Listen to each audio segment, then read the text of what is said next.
Hello, folks. How's it going? Welcome, welcome, welcome.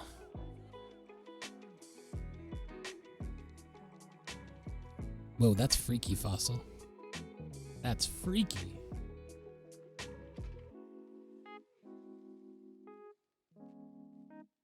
Hope y'all are doing well. I'm very excited to get streaming today. I'm all stretched up. I've got a special surprise that may or may not be cool. So stick around and find out. We'll see. I should also get a sketchbook handy because I think we're only a couple of subs away from a giveaway. Got all my sketchbooks stacked up here.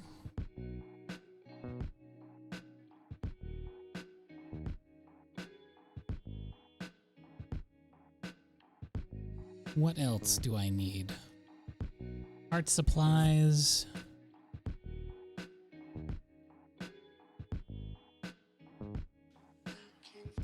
I'm in the voice thing.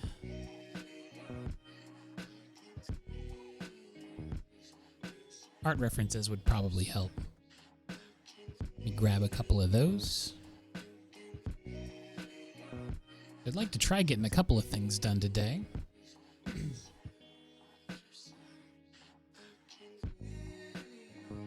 Ooh, this one's beautiful. Yes. Right now I'm on Picrepo, grabbing a couple of references that I can hopefully do today.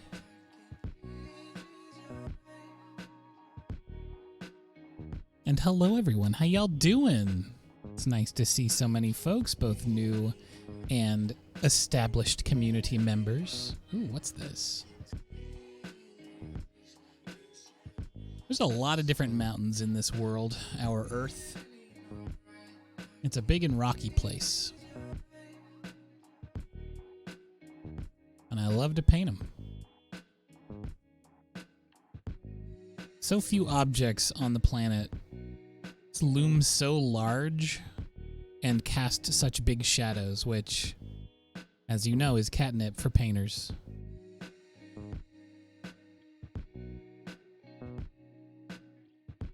We love a shadow. We love a light. Especially those snow-capped mountains shining so bright.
It's important to get those hellos in.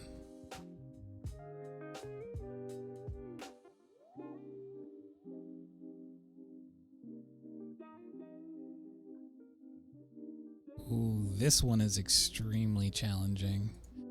I'm gonna save this one and maybe attempt it today. But it's one of those ones that scares me. But that's good, honestly. I need to do more challenging paintings. Push the boundaries. I never want to get too comfortable.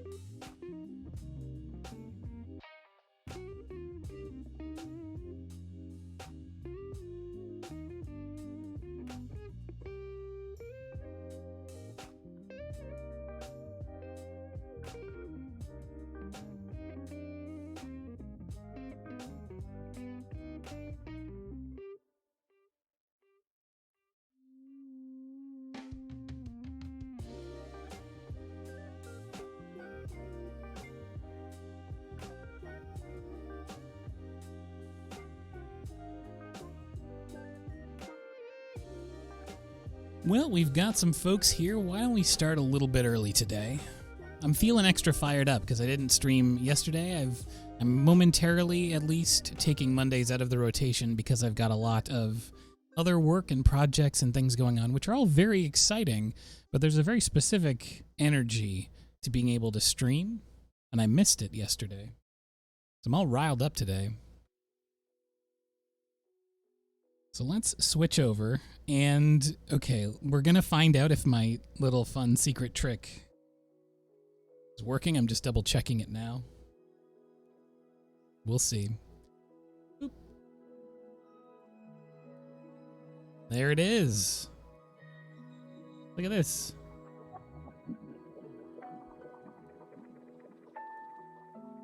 Got like a fancy close-up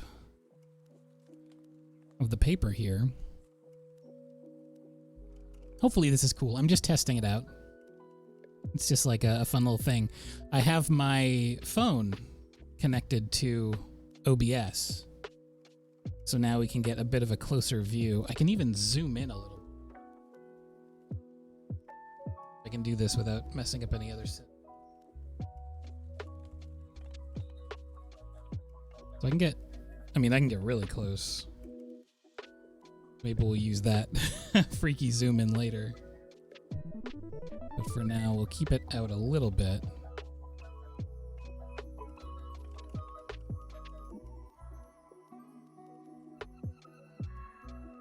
Well, Leshin, I'm so glad you can join us today. We're going to do some fun stuff. I'm going to pull up my first reference, and we can start sketching right away.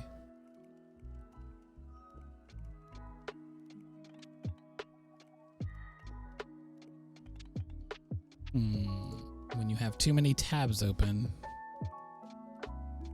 that's amore.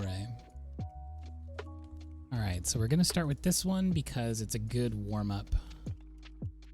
It's the least complex out of all of them, although it does have its subtleties, so I'm going to hop right in.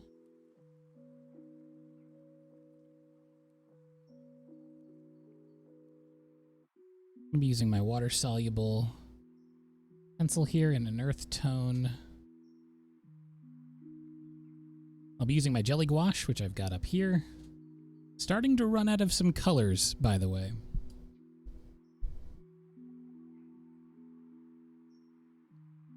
By gift 5 subs, can we do the giveaway later today, like after 5?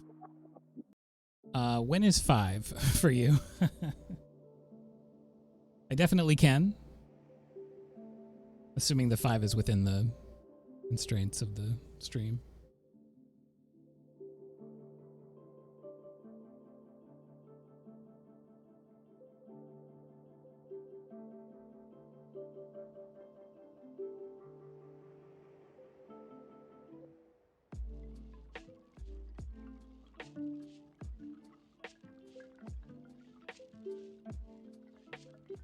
Oh yeah, so like 6 my time? Yeah, that would be perfect.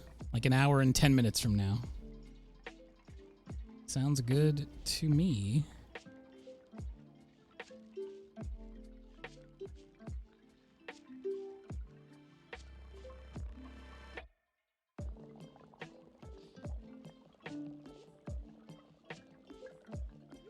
The main difference between the jelly gouache and the regular gouache, near as I can tell, it has a different binding agent up front, and so the consistency is kind of strange. It's a little buttery. It's a little, like, lighter in terms of texture, not in terms of color, than standard gouache. But for the most part, it behaves very similarly. I've been painting with it now for a few weeks at least, like 3 weeks. And it feels more or less, especially the way the color applies, like the regular gouache. I have noticed that it's starting to feel different as it dries, which is something I'm, trying to keep an eye on. Triforce, thank you so much for gifting those 5 subs.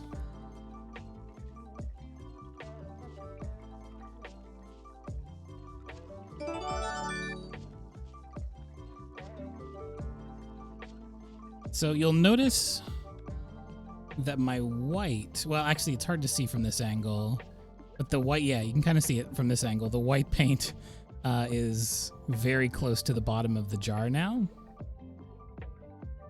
So that one's starting to go. The blue is getting pretty low. The greens, the yellow, weirdly enough, I don't really use that much yellow, or at least I didn't think I did. That said, you get a lot with the jelly gouache, so I can go pretty sparing and still stretch it out for quite a while.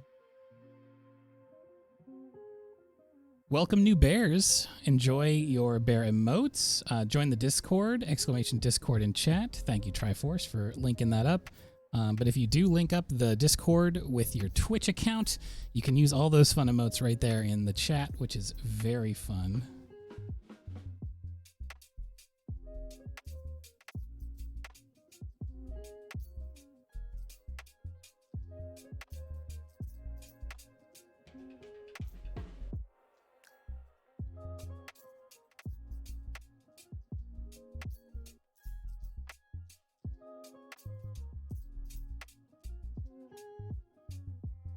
You can get watercolors that have sparkles in them.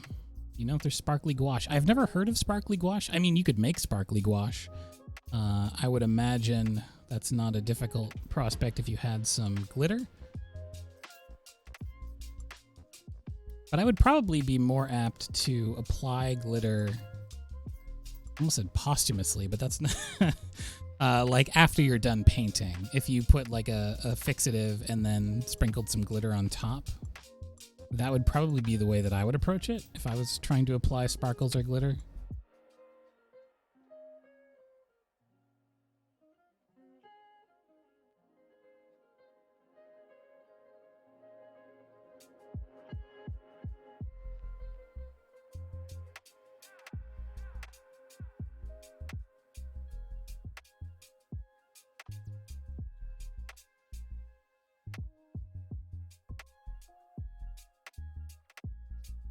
So I'm just roughing in some of the shadows and highlights on this mountain here, which will become much more apparent when I start laying colors down, of course, but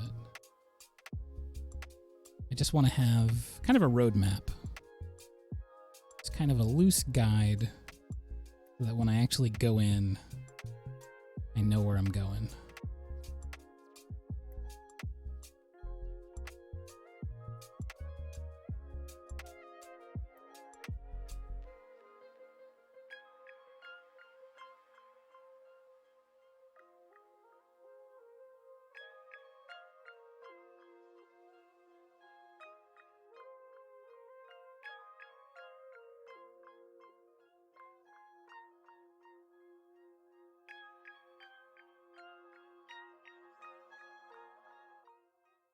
Okay. So the fun of doing a mountain, especially a snowy mountain, which this one in the far back is very snowy, it's all covered, is painting around it, sort of negative cutting in with a slightly darker shade. So in this case, it's going to be the clouds that are directly behind the mountain and over the mountain, in order to really make the white of the snow pop. Everything's being lit from this side pretty harshly. It seems like kind of the last light of the day. Just pushing a lot of that bright light directly on the side of the mountain, casting ambient light from the sky on this side, or ambient shadows, I should say. So it's all very close in value, but still with those really bright pops of snow. I'm super excited about that. I'm going to put, with my palette knife, some paint on my palette paper.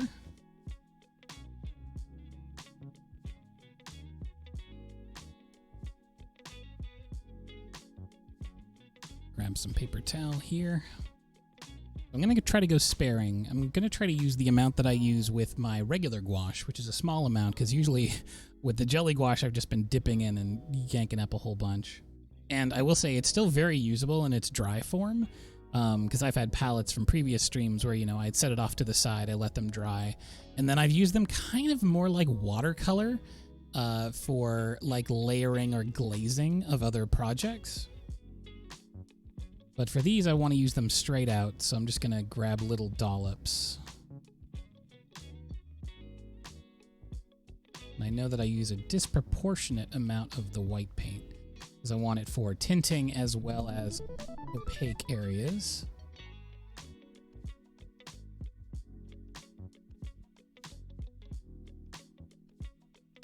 go. And then I'm just going to grab a little bit of blue. Definitely going to need some blue for this one. Blue is everywhere on a mountain, especially when you have a well-lit day, but even in a case like this where it's kind of overcast in the background, you still need that blue because the ambient light of the sky lights everything in the distance. And when you have that atmospheric perspective where things are laid back in the scene, they're just going to get bluer and bluer the further back they go because the density of the air particles back there. So I'm going to grab a couple of blues. I'm going to get the light blue and some nice ultramarine here.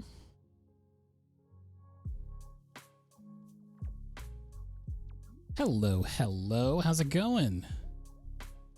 Get a little bit of red, a little bit of orange. I guess it's more of a golden. A little bit of ochre for tinting purposes. A little bit of umber. I think that's raw sienna.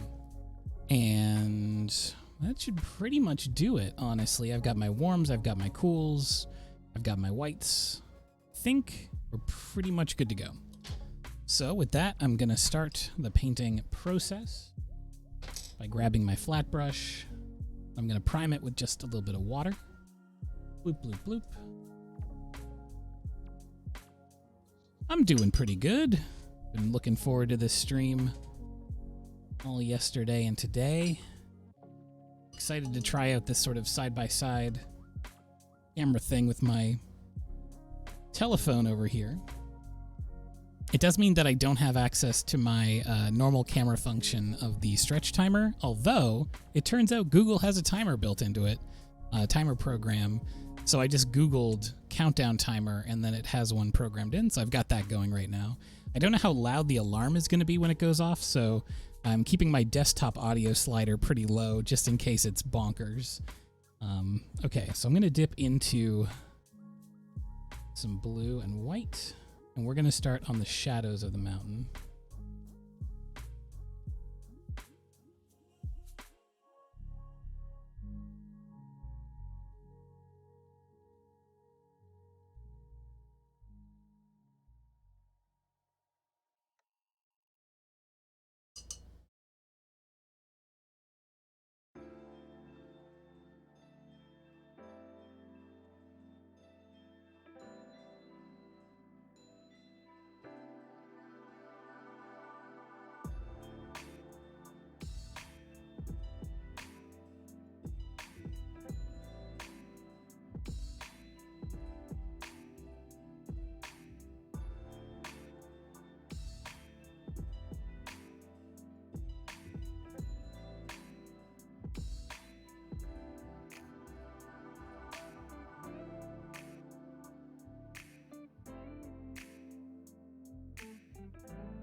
I'm gonna grab a little bit of magenta here, just as a purple fire, I guess. A purplifier for this blue, because I don't want to use the same color the whole way across. It'll be a little dull.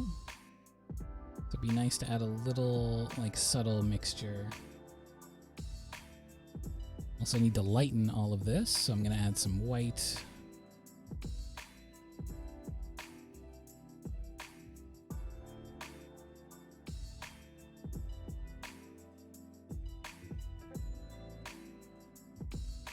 And the little shapes on this mountain are actually subtle enough.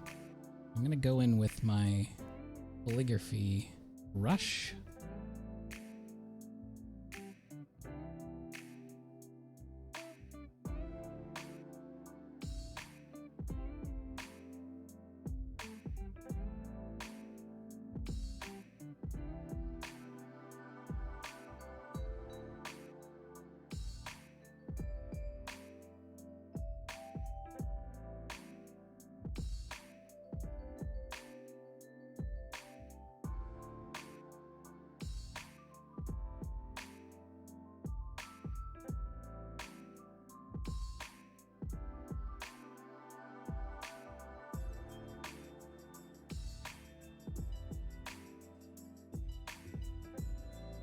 And then it's just a matter of sort of going down in tone, slowly but surely.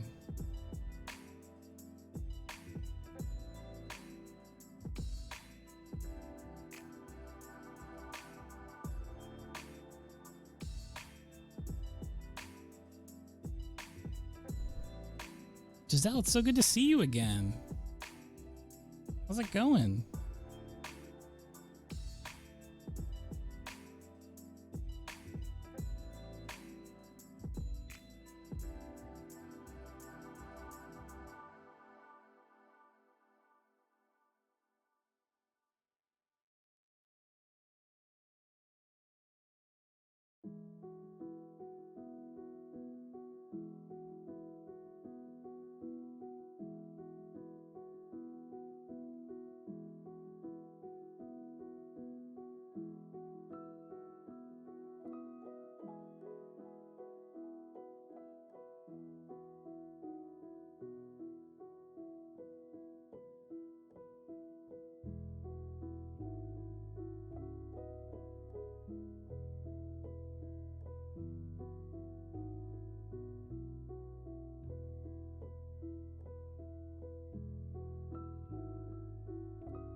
Cost-effective beginner gouache set. I honestly would recommend the jelly gouache only because you get so much of it.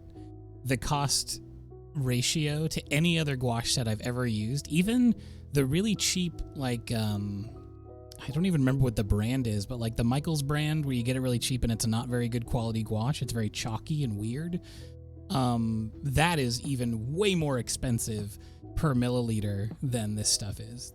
A thing of this is like $30, and you get 40 milliliters per color, which is kind of unheard of. So I would definitely, after using this for a little while, I would highly recommend this to anyone who wants to try out gouache for the first time, because it's not a big investment and you get just so much paint, which is great.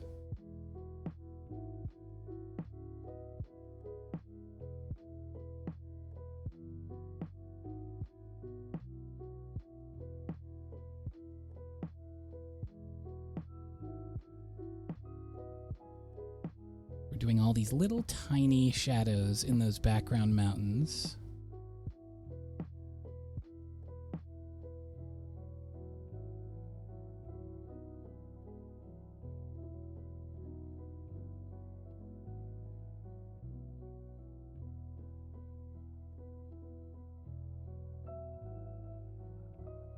Heck yeah, it's really fun to pick up a new thing and experiment.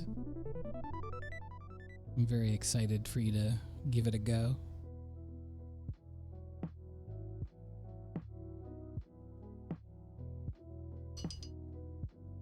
Okay, so for the mountains in front of these mountains, I want to put in a warm color. I'm going to grab this paper towel, make sure that the blue is more or less gone here. Get a bunch of paint on my fingers. That's very important to the process.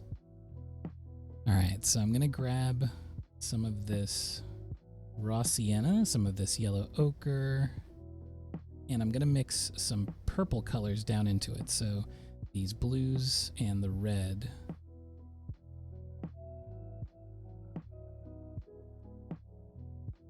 A bit of that yellow as well. And then this is going to be sort of our base color going into the mountains in front of the big background mountains. And then we'll shade on top of these. A bit of white maybe to gray them out.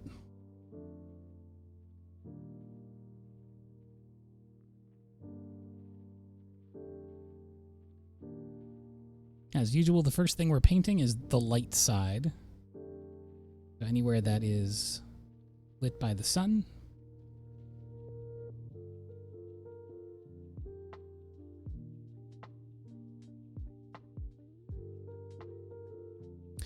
Any of the brands, there's a few brands that use the same containers. Mine is Artex, A-R-T-T-X.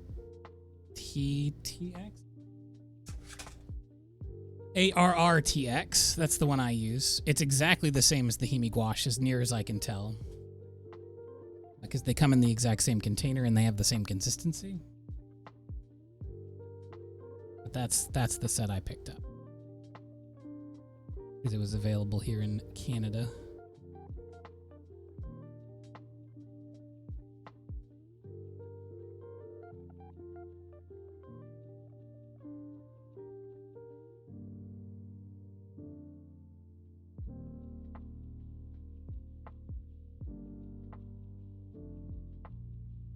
Okay, so now we've got our second mountain range.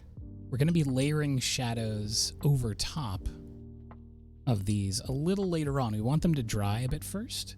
So we're actually going to be moving even more forward in the picture. We want to create these layers, basically these planes that move from background all the way up to foreground. So I'm going to dip into this bright red and make like a red golden.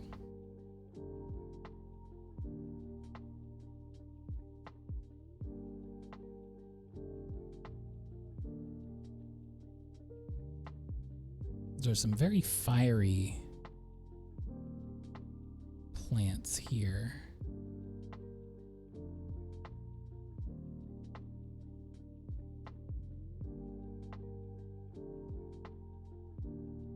I'll get some darker color to, while it's still wet, mix in some implication of shadows. For things like grasses, where they're very complex, and it would take a while to actually color out all the individual blades of grass. Instead, we're trying to, while it's wet, blend in the idea of those things. So it'll create kind of like this idea of density, these little branches and shadows and alcoves that will subtly fade into each other because the paint is still wet, so it'll blend itself together.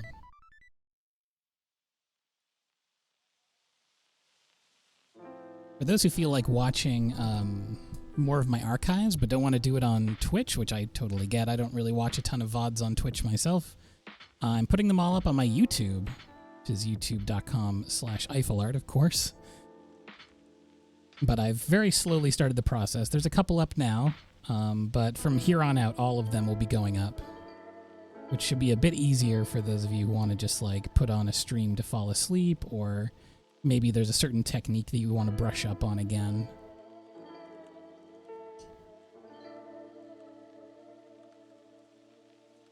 Something I've been meaning to do for a while, but it's one of those things that's really easy to put off doing, because it always falls down the priority list, but I think it'll be just a lot easier, more convenient. All about that convenience. I should add it to the social, shouldn't I? Actually, I think I'll make a Nightbot like announcement for it, because that would be a little bit better, especially because it's such a new feature. Because right now you can access a lot of time lapses and stuff up there. I put a bunch of my short time lapses and things on that channel as well.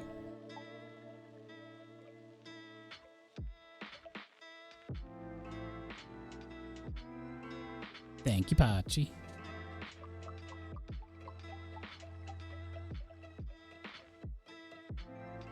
So I'm layering up, I'm sort of going darker in color and layering up the front shadow side of those sort of batches of grass. I'm also going to start adding like a fully dark layer back here where there's a big shadow being cast by the foothills. I need to include that in the picture.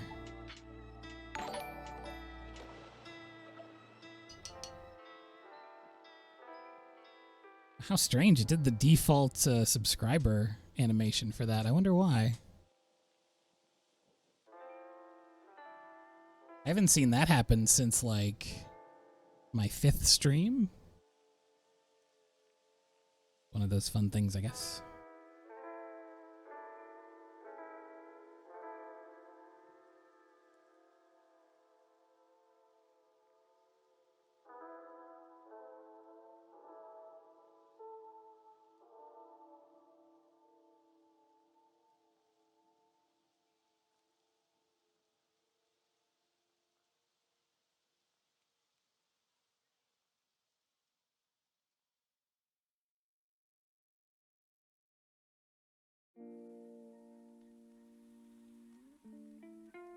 Now there's kind of a dark, subtle purple red above this area. I'm going to drop that in. I'm kind of heightening the values that are actually there in the picture because I want a little bit more drama.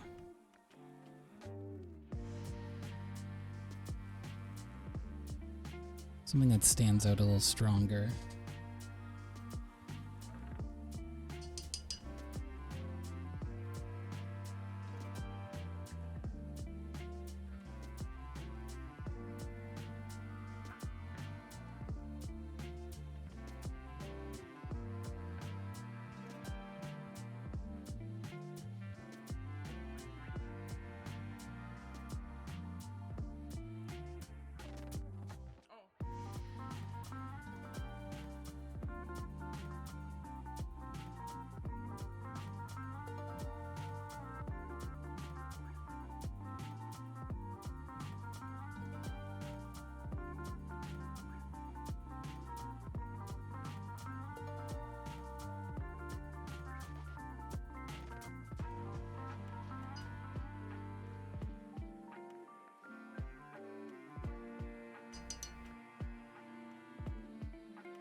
Now, one of the features that makes this picture really stand out to me is the calm waters that are below these grasses here. And that means we're going to be painting a reflection of the mountain. So I can kind of eyeball it. I'm going to use my blue colored pencil just to sort of rough in the shape.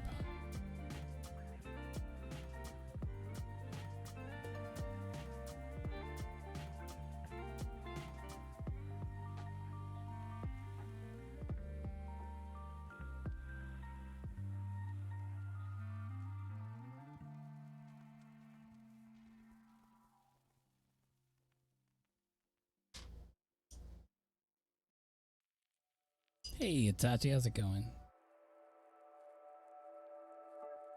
I'm going to dip back into that original mixture, the blue and the white, and we're going to do that mountain all over again, except this time backwards and upside down. No problem, right?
I told you there would be an unfamiliar, That's our stretch timer. That means it's time for a stretch. Boop.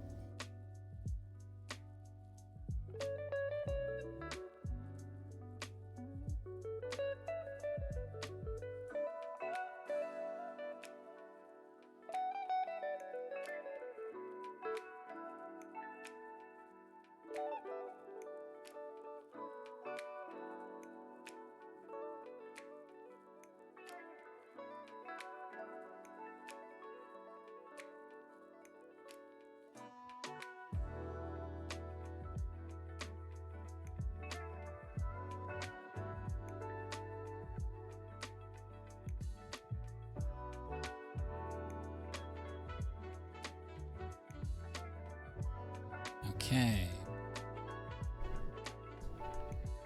We're back. Yes, I'm using my phone. It's it's propped up in a very janky way. So I'm trying to be careful about how I move while I'm doing this. I can't put my arm on this side of the thing, which is absolutely destroying me, because usually I brace at least a little bit on the paper. This is probably not like a permanent addition to the setup, but it was a fun thing. I was just watching YouTube videos about like how to do stuff in OBS, and one of them was how to use your phone as a webcam. So I was like, no, might as well try that. Seems like fun. And it turns out it is fun. I'm going to add a little bit more definition and tone to the mountains up here. Need to lighten this color a little bit.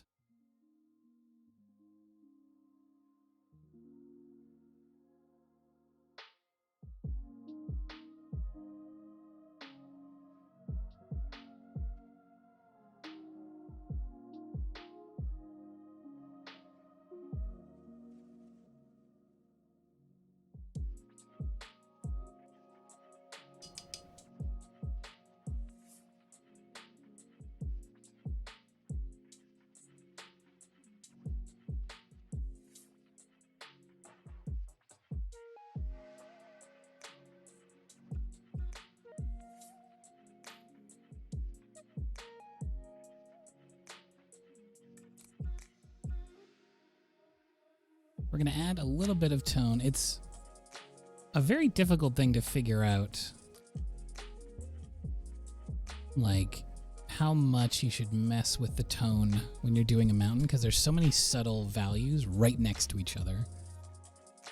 Sometimes you go in and you think it's going to be the appropriate tone, and then it turns out being, like, too dark, or not dark enough, and you're just painting the same color over it again, which is definitely a thing that can happen. But that's all the fun of experimentation. Trying some different stuff out here.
Now I need to lighten the color here.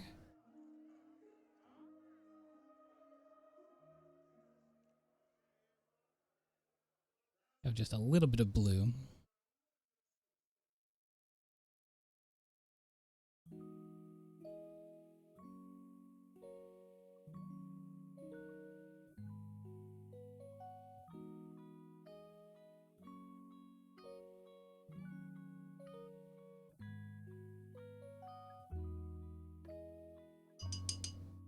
I'm not going to be as fussed with the shadow or the reflection in the water, just because that can be a little wonky. I mean, it's a reflection, so you can chalk up any weirdness to aberrations on the water surface.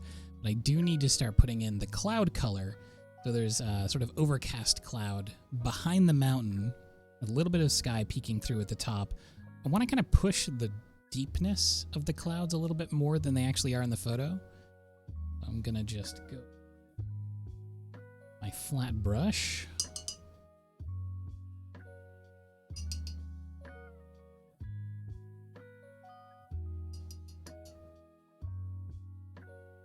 And I'm gonna cover this area with clean water so that the paint can flow evenly across the surface.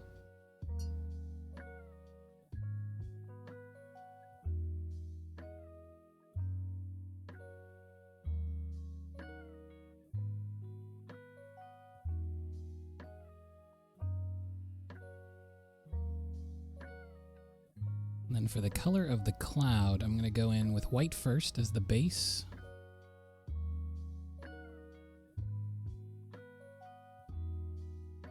Hello there, welcome in, welcome in.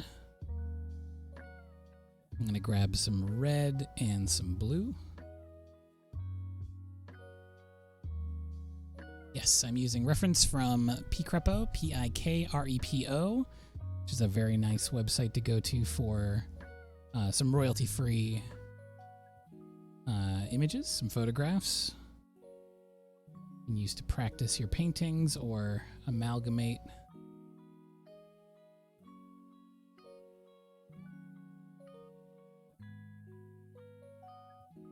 I'm going to pick a nice deep color here, a very deep desaturated purple gray, which is way darker than is actually in the reference. Because I want to push that effect even further.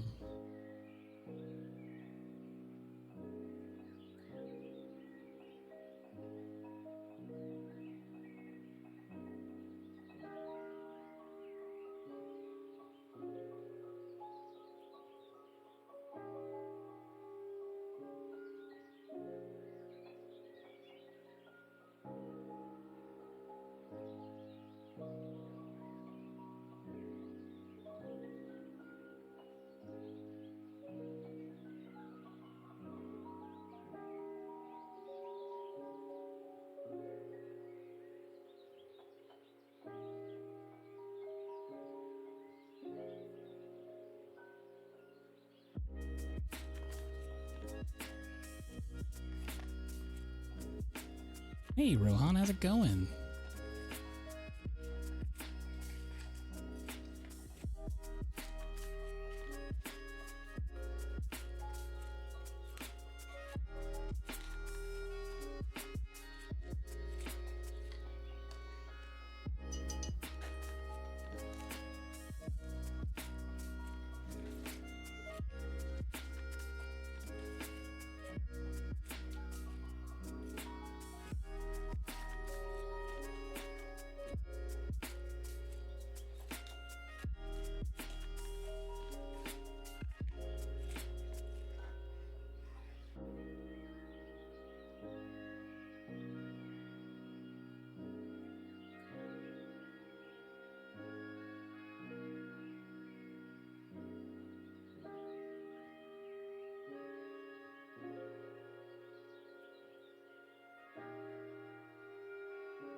Absolutely you can. If you go to the art reference section on the Discord, I will slam that right in there.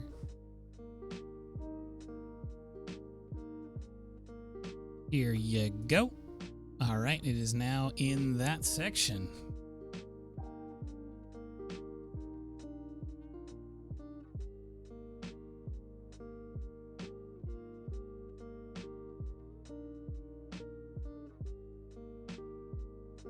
I'm going to add some more clean water down in the reflection, but I'm not going to use as dark a tone down there.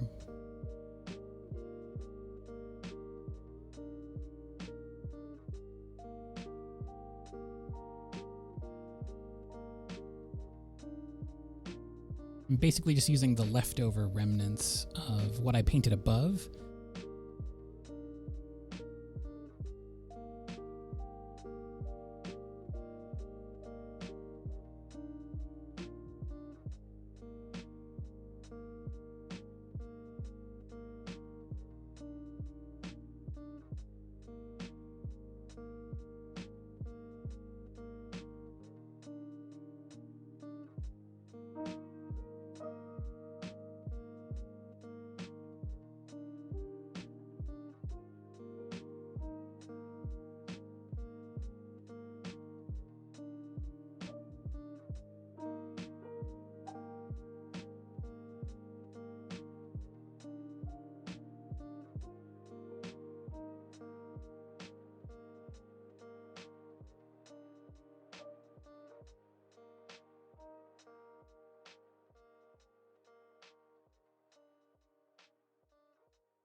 Neon Doppel, thank you so much. That's very kind of you.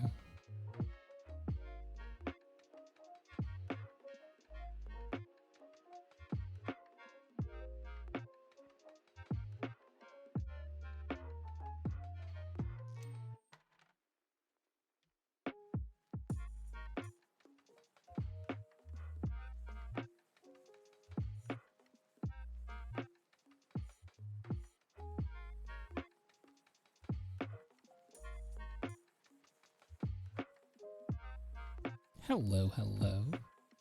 Welcome in.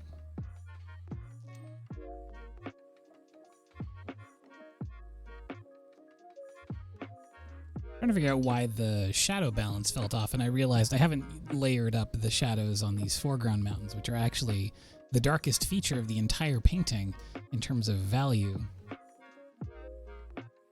So I need to make a super dark color for that. So I'm going to dip into the burnt umber. And then I'm just going to drag in some of this ultramarine. And that'll make a very, very, very dark, cool color.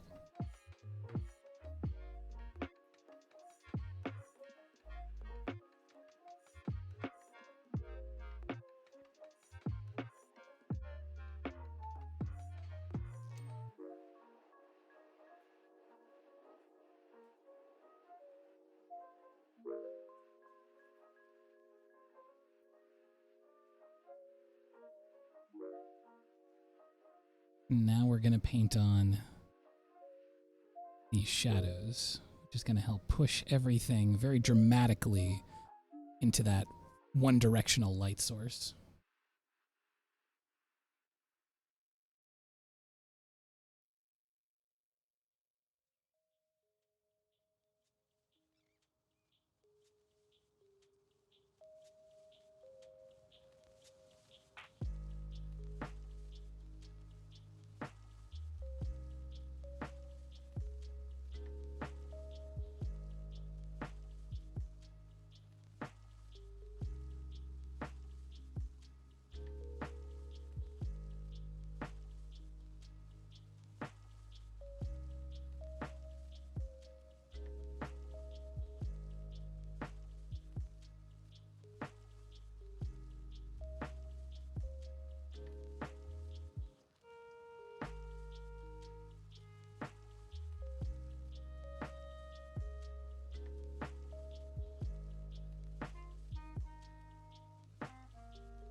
So now I can use this really dark value for other spots in the painting where that value appears, such as the grasses back here where there's really deep shadows between each of the planes.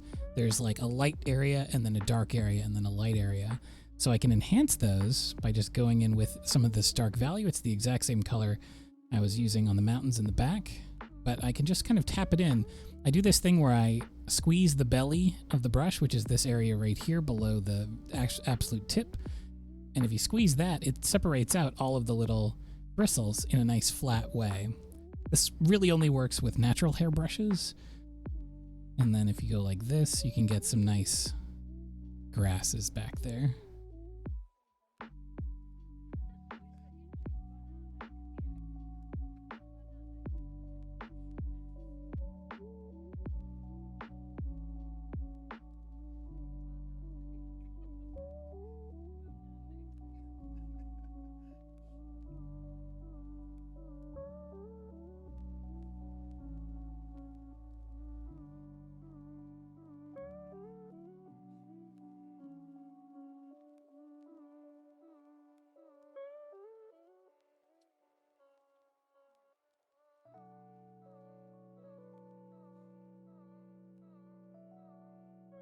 I learned this in an art book. It was the collected works of Kazuo Oga, who did a lot of the early, most sort of seminal works at Studio Ghibli. And there was a section in the back of the book entirely annotated in Japanese, so I wasn't able to read it, but luckily he drew little diagrams and pictures of like, here's what we do in the studio to achieve certain effects. And one of them was for grasses, we do this thing where we pinch that specific spot on these brushes, and it enables us to get those nice grass effects very easily. It's kind of a stamp and repeat sort of thing. And then if you twist as you go, you get nice, unique shapes. Similar ways, if you don't squeeze quite as much and you get more of a thin, tapered edge like that, it's really good. Kind of, I would liken it to a flathead screwdriver. It's really, really good for doing foliage, like trees and things like that, because with the flat end, you're able to very easily do the bark and things like that, but also if you twist it on the corner, you can get a lot of very unique leaf shapes that are uniform very fast.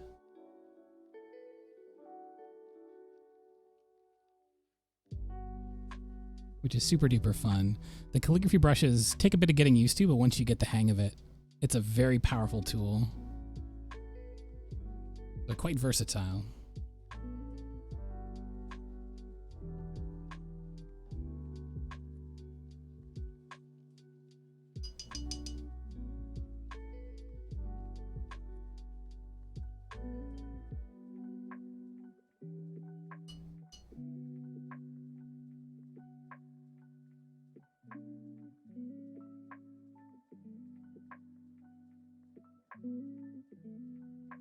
I had reset my stretch timer, but I didn't press the start button. So I'm going to press the start button now, and we're going to take a stretch break here for a minute. Boop.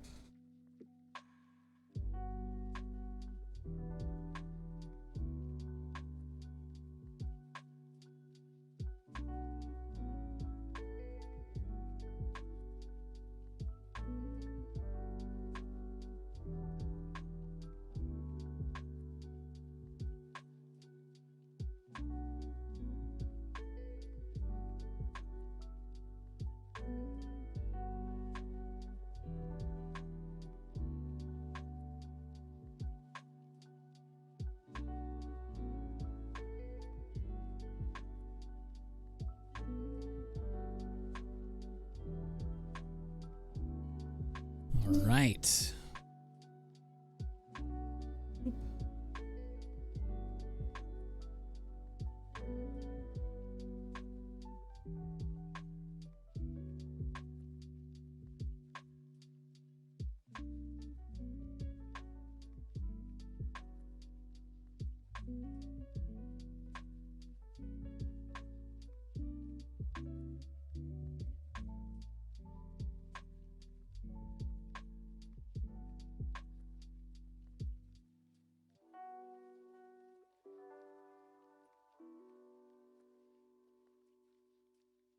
I set my stretch timer for 25 minutes. I change it up a little bit depending on what I'm doing over the course of a day. And sometimes I steamroll them a little bit, but I try to stick to them as best I can. But yeah, 25 minutes I found is a nice spot, especially for these streams.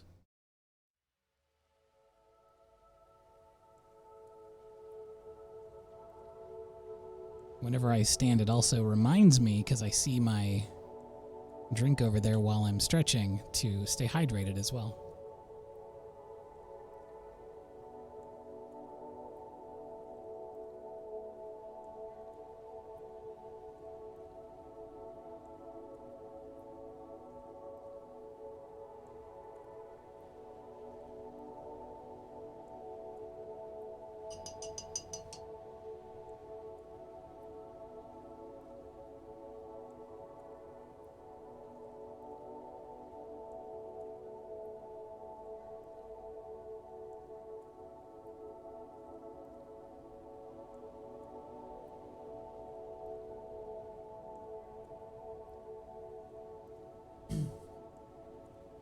Do I stretch my tendons when taking my stretch breaks?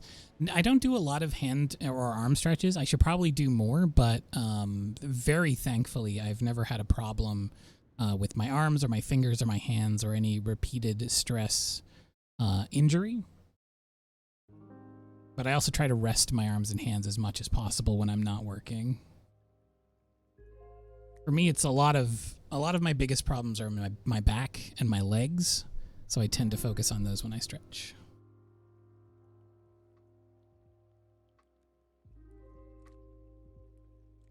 Because when you sit for as much of the job as I do, it can be very dangerous.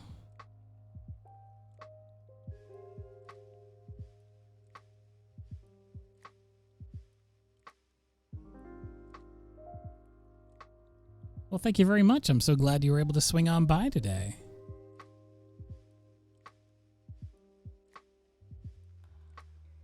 Okay, I'm going to clean up my palette, go back to the blue, and mix in a little tiny bit of red.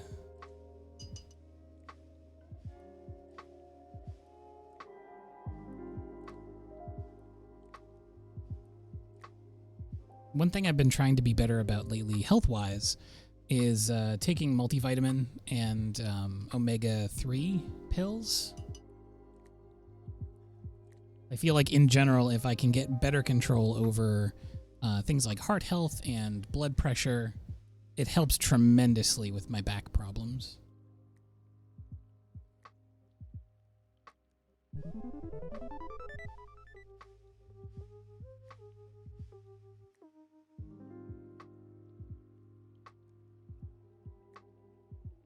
Oh no, chat's not loading for you, Evie? Well, that reminds me, I think I turned on low latency mode today. Can't remember. I was going to turn it on as a test to see how it works, because I had never turned it on before. But I don't know if it's going to cause any problems. But let me know if the stream does hiccup or whatever, and I'll just turn it off again.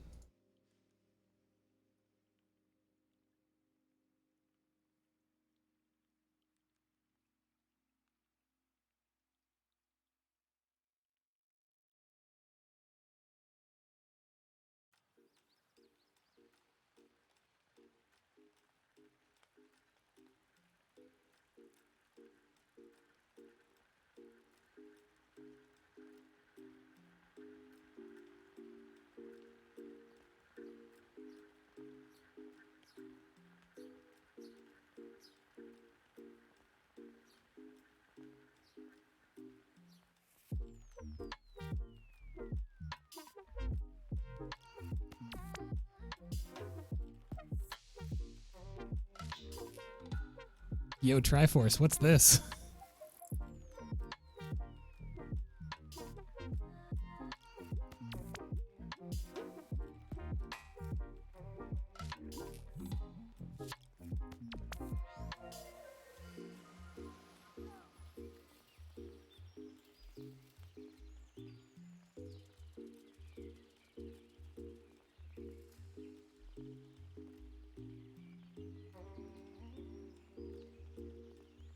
Yeah, can you take care of that comment, mods? Seems like an honest mistake.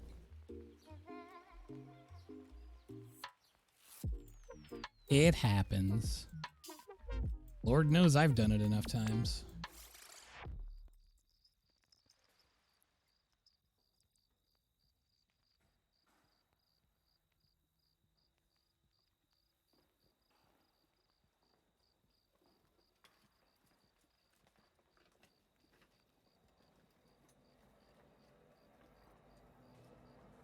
I always worry someday that's going to happen with some NDA stuff that I'm working on.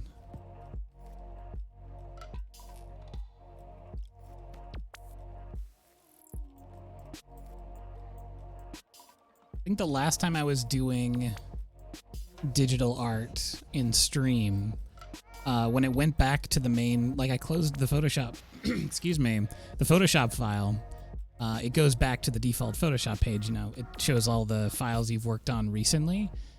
And I remember going back to the VOD on that stream because I was like, oh my God, was any work stuff in there? Because if it is, then I'm in trouble. Or I would just edit it out or delete the VOD or whatever. But thankfully nothing was. It was just a bunch of like recent icon files and stuff I was working on. But I always worry about stuff like that.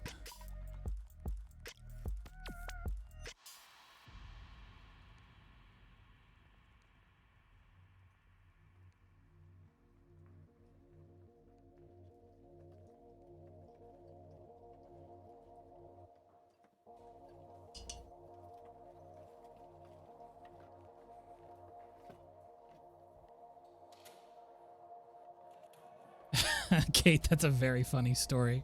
I mean, I'm sure mortifying in the moment, but also, dang, that's funny.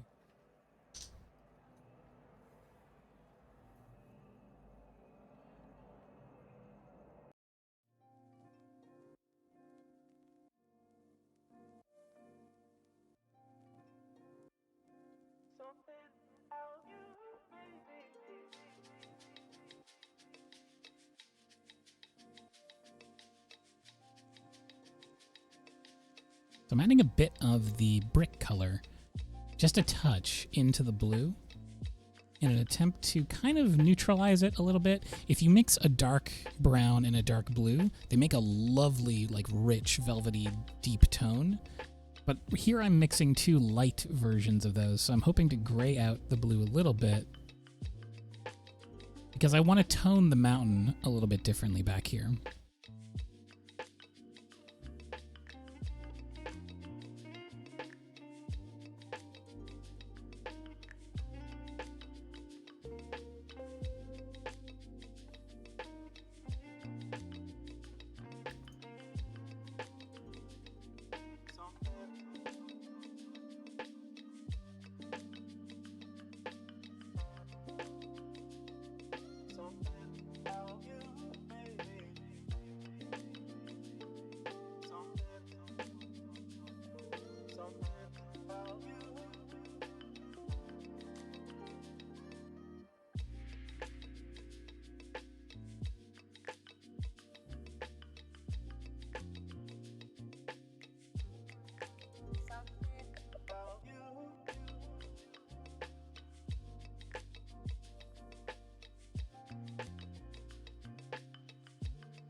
I'm going to bring some depth into those shadows on the mountain.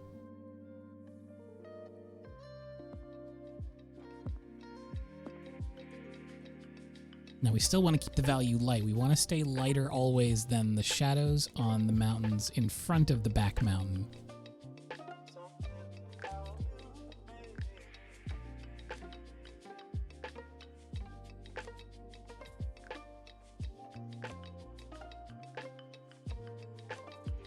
But at the same time, I want to lower the value because I have those sort of dark, imposing clouds, and I want to change the mood of the painting. This is how we kind of take it from the original reference and push it into our own idea space.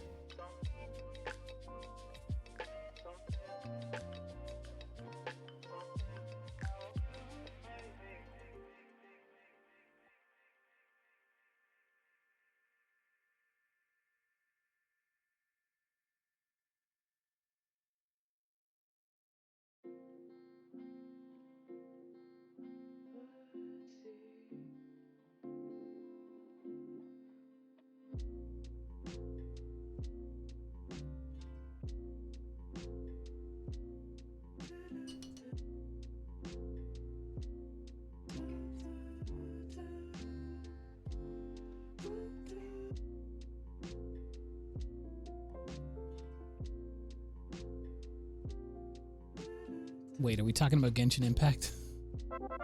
I need to scroll back to see Genshin Impact talk. You are. Lion, thank you so much for gifting that sub to the community. Trying to get that number back up, I see.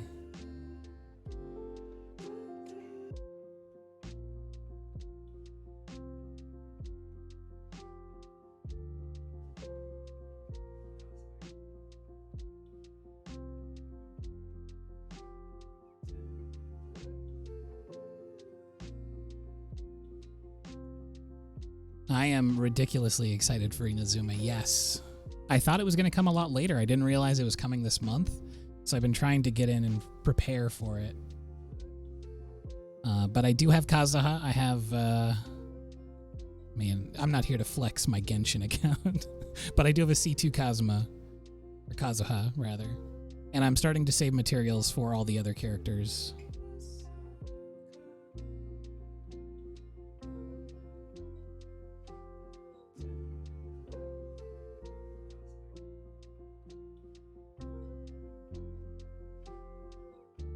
Maybe I'll play a little bit of Genshin for folks on the Discord at some point.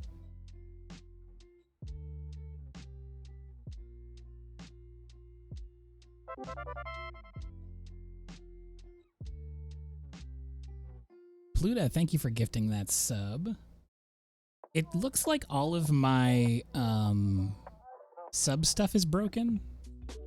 Because it's doing that thing again where it's like, if you gift a sub, it says you've subbed. So I think something reset somewhere in the pipeline, but that's okay. I'm very, very glad to see that generosity.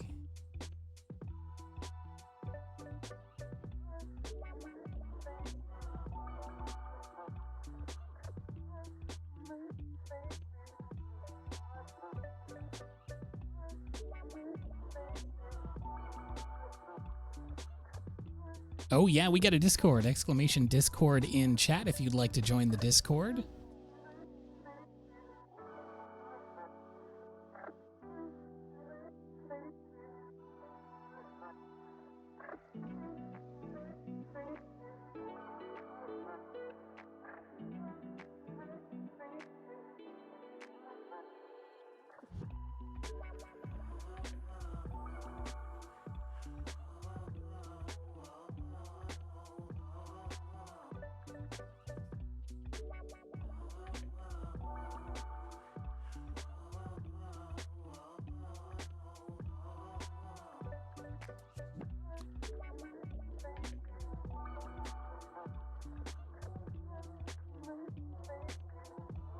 Let me refresh the sub thing and see if it's like a lag. Okay, where is it here? I honestly wish that the tracker things were a lot better in many ways, because you can't even customize them, which kind of bums me out. Alright, so I think it's this one. Sub goal.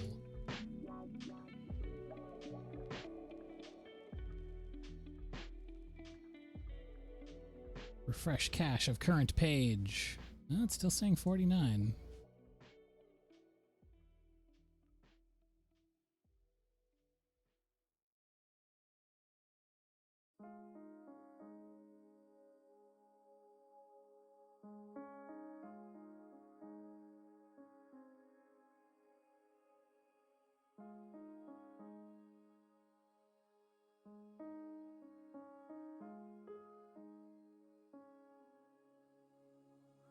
That's not the nice number. Or is it? I can't remember.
right, this first one is Dunzo.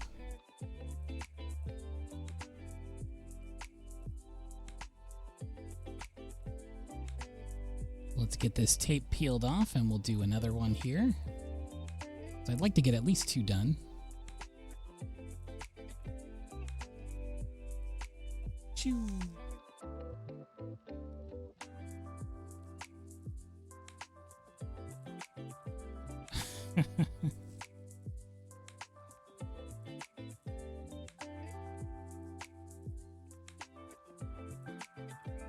Okay, I'll sign both of these at the end, so I'm just going to put this off to the side to dry, but here it is.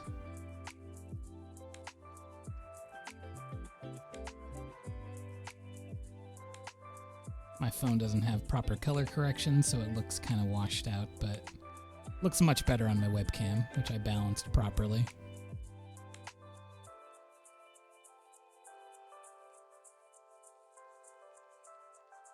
Time to grab a slice of paper, so I'm just going to get my paper cutter. Boop.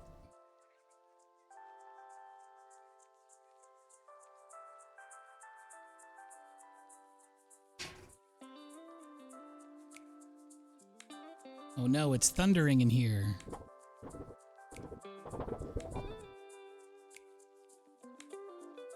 Pretty scary, right? Now I'm going to make the appropriate markings.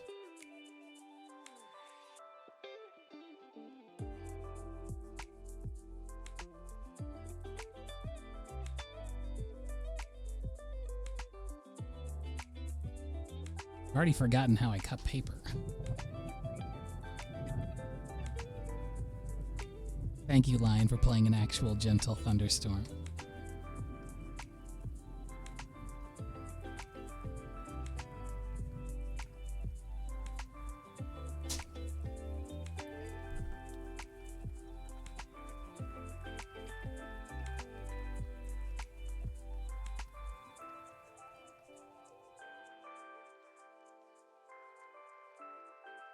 Okay, so first I cut a full-size piece in half, and then I mark off the appropriate sizing for my envelopes for mailing things. And then I cut these down to size, but don't throw the scraps away. I mean, aside from it already being very expensive paper, and I don't want to do that, if you keep the scraps, well, maybe not these ones here because they're so tiny and thin, but the bigger scraps can be kept to test all sorts of products on, and that's really vital before going into a new project, because sometimes you don't know how the paper is going to react to things. So now we've got 2 delicious slices of paper, but always hang on to your scraps. They can get unruly if you don't have a place for them, but I would suggest maybe getting a big folder. That's what I used to use way back in the day, before I had a cabinet to keep them in. Just had a really, really big folder.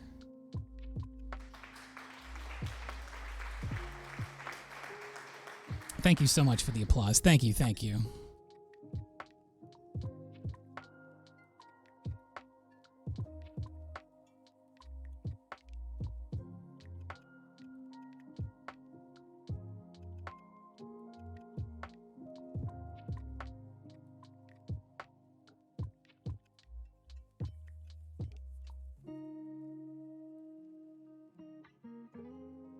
Just a classic folder clap.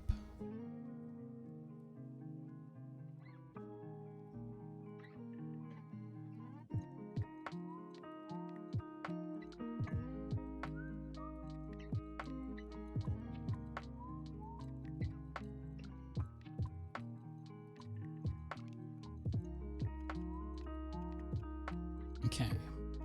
Getting low on tape. Need to get some tape soon. Oh, and it's time for our stretch break, so let's reset that. Start it again this time. Actually, I have to remember to set it again. And let's take a little stretch break.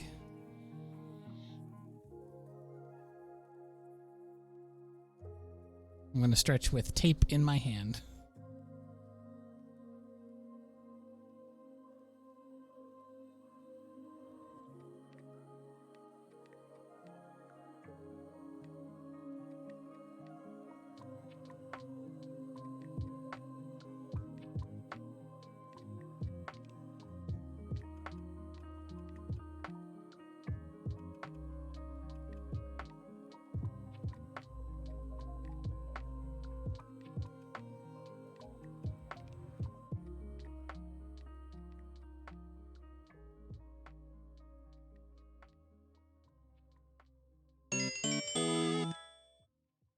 Abby. Hello. Hello, Raiders. Welcome in. Welcome in. You're just in time. I'm just getting ready to tape down a new piece of paper here. We're going to be painting a picture. So glad you're able to stop by. How was your stream? You playing the hard game today?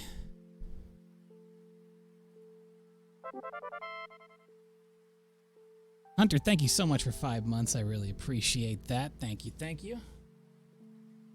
I'm a little summertime guy. I'm just chilling here with sunglasses on.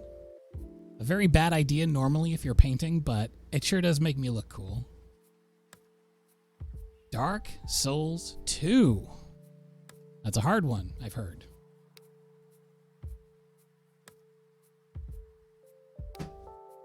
All right, we're going to do some mountains today. Let me show you what we've done so far since you just came in. You were so nice as to stop by. So this is the mountain that we just finished. Also, I've got another camera set up. I've got my phone set up as like a secondary cam. Just testing it out. I probably won't keep it. It's a little cumbersome, to be honest, but I thought it'd be fun. So here is the first mountain that we did, a nice little reflective water surface mountain with some bright, blazing grasses in front there. And now I'm going to choose the next one to do. As always, I'll be putting the painting reference inside the art references section of the Discord, !Discord, if you'd like to join and watch along or paint along or do whatever you'd like to do. And let's see, which one shall I pick? I've got a couple of good references here. I'm going to try the hard one. I picked a reference earlier and I said, this looks really tough. But who am I not to try? So I'm going to put this in here. It's got beautiful colors. There's some absolutely gorgeous colors. And that's the one I'm going to attempt. So I've got the reference in there, and now I'm going to sketch. A little bit of sketching to start off. So this is a very distant mountain. We've got some trees in the foreground. Some lovely evergreen trees.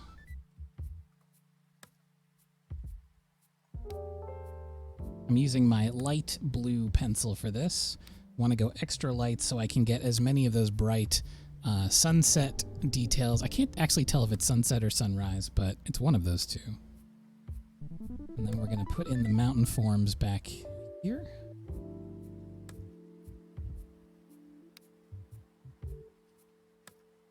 And the hills kind of rolling down. Now the mountains are almost secondary. I don't know why I said secondary like that. They're almost secondary in this picture to the sky itself. The sky is the main feature, the firework of this whole dang thing.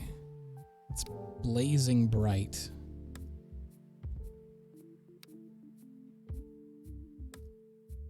But it's one of those cases of not letting the reference intimidate me. It's probably going to turn out looking very different than the reference, but that's totally fine. Gonna have fun and just get out there and give 110%. Most important to this, I need to make sure to use the clean water when I'm getting ready to paint the sky. That is going to be absolutely vital for all of those colors to play nicely with each other. I can't use this sort of dirty gray water that I have over here. And clean this up.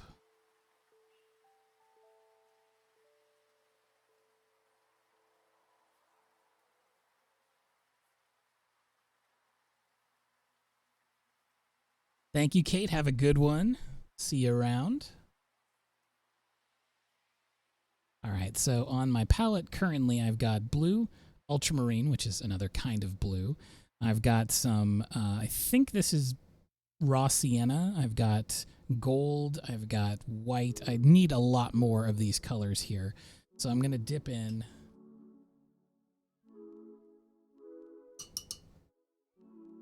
with my palette knife, and I'm going to grab some more colors out of my tray here.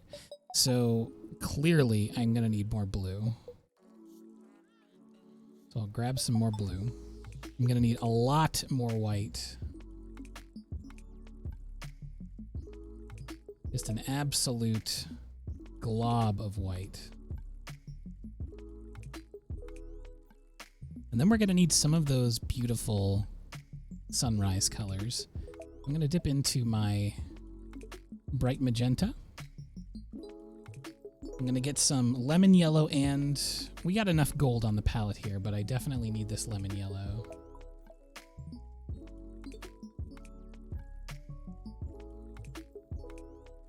We'll get a little bit of the green tones for the foreground. I'm just going to mix them together.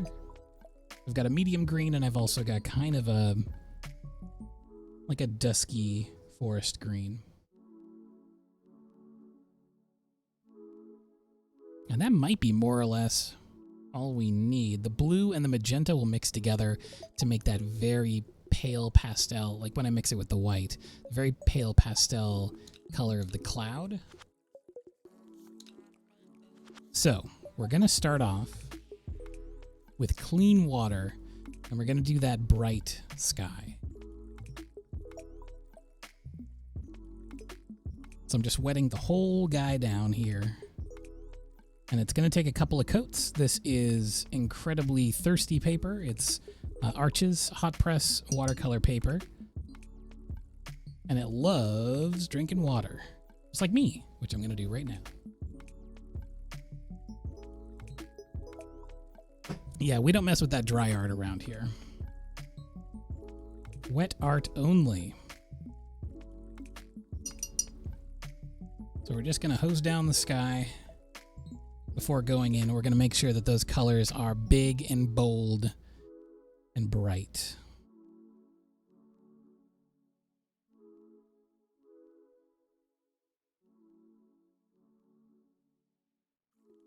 Okay, and then we're going to dip right in. So for that, I'm going to use the flat. And we're going to do the gradient of the sky behind. So that's white and blue, but like just a tap of blue. It's that really early day, like super pale sky. So mostly white.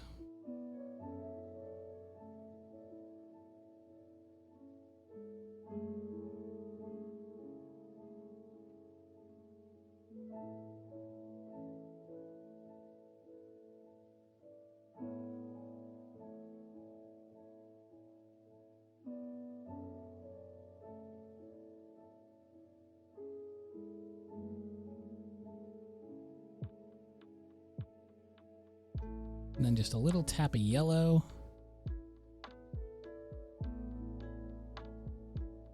And now we're going to go in with the clouds. So for the clouds, I'm getting some paper towel ready for this. It's techniques like this, you got to work super duper fast and hope that it works out well. I'm grabbing some of that magenta, some of that blue that we already have, and then the white, and I'm mixing together that really pale, really pale pastel cloud color. And then we're going to go up into the sky and dot those clouds in.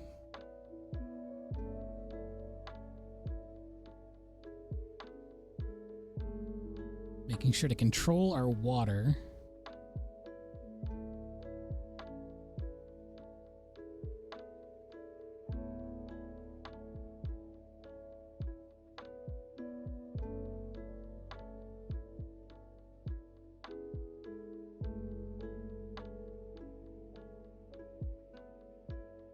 And also remembering that even though we're working with a really pale pink purple, this is still the dark side of the clouds.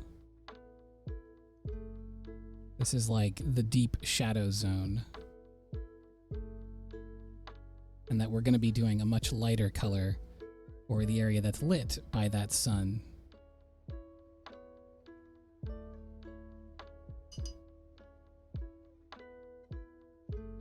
I'm wetting down the area around the pastel. And now I take one of those sheets of paper towel, and I'll be using that to clean the palette really quickly so that I can switch off to those oranges. So some gold, a little bit of that magenta, and then a lot of white. We're going to dip really heavily to that white over here, and then just take a little tiny tap of the color.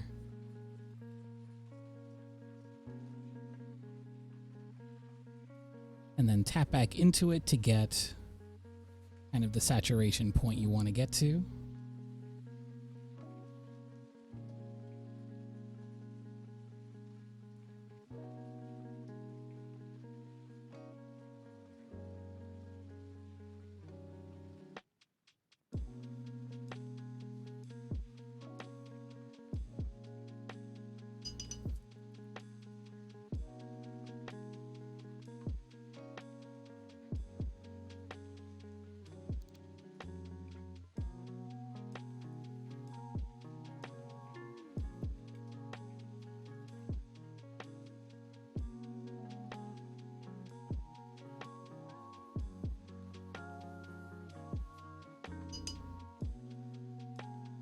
And this part is really tricky because what we're doing is working with a couple of kind of opposites on the color wheel.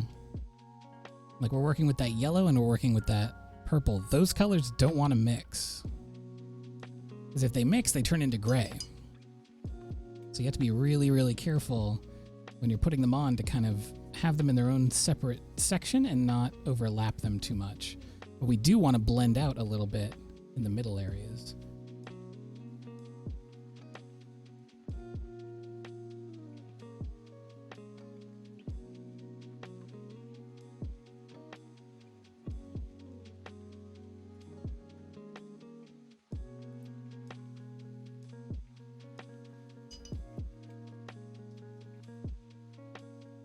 So I'm doing a lot of just cleaning off the brush in between movements here.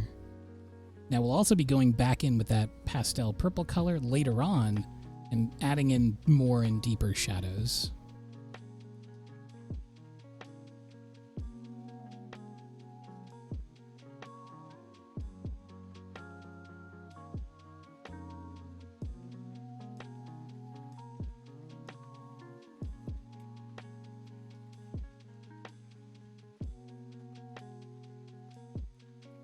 But it's just kind of going back and forth.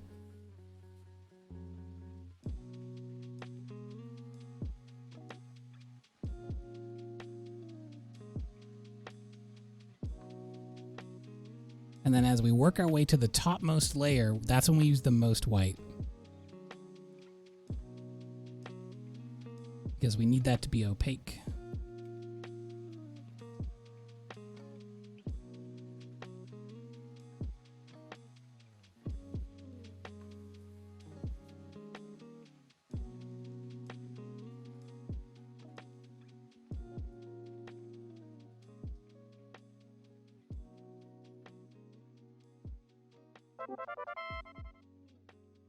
Hey, Cognos, thank you so much for gifting that sub.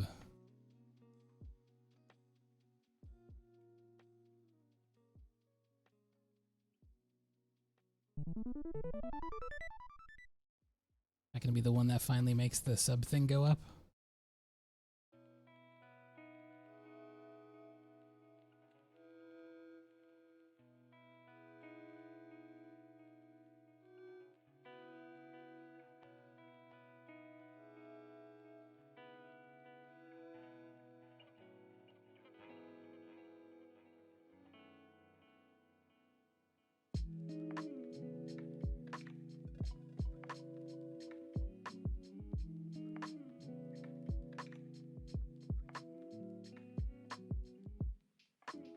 Alright, I'll just trust that it's broken. Because it seems weird. On the back end, it doesn't look any different, but I can't tell also how many subs we had before.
Let me check something really quick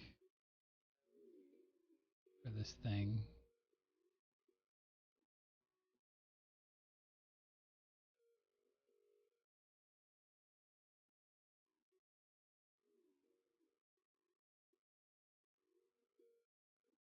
Aha. I know what the problem is. I know what the problem is. I found out. So it's currently on the more difficult mode, which is subs, and not sub points. If it was sub points, we would have hit it already. I'm going to count it as we hit it because we got a bunch of subs today. But subs is different than sub points. So sub points, anytime anyone resubscribes or like goes away for a while and subscribes again, or gifts to someone who is like already has a sub or something, it adds to the sub points.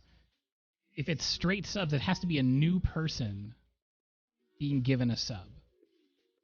It has to be like a brand new sub, which I think is like what bigger channels would do. But like for the most part, we just have like our community that resubs, so that makes a lot more sense. One Crayon Short, thank you for the Prime sub. And see, there you go. Tested. Look at the thing. It's 50 now. Yeah, so regular sub goals don't count. Just so you know in the future, if you ever stream, regular sub goals don't count resubs. But I want it to count resubs, so I make it point-based, not sub-based, because I think that's more fun. And it also, like I like to see people resubbing, because the longer people are around, the more likely they are to become my friends. So I'm going to reset this goal now, and I'm going to change it to sub points, which I guess is something I forgot to do the last time. So I'm ending the goal, and now it is.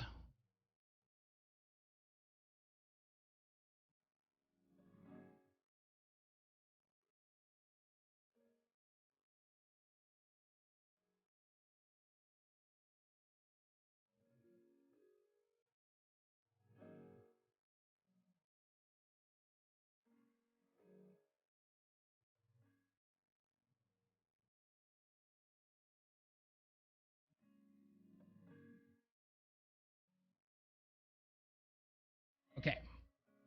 So it is a sub points goal now.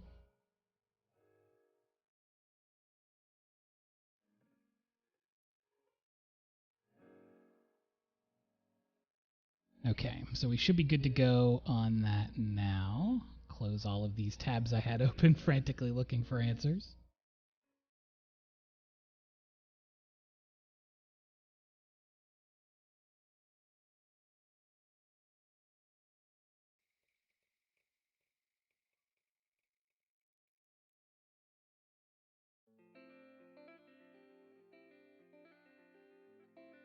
Oh yeah, we should play Gartic Phone sometime. That'd be fun.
Oh, yeah, yeah. Let's do the giveaway now so that people can go to sleep. Okay, I've got my sketchbooks here. Let me pick out something nice.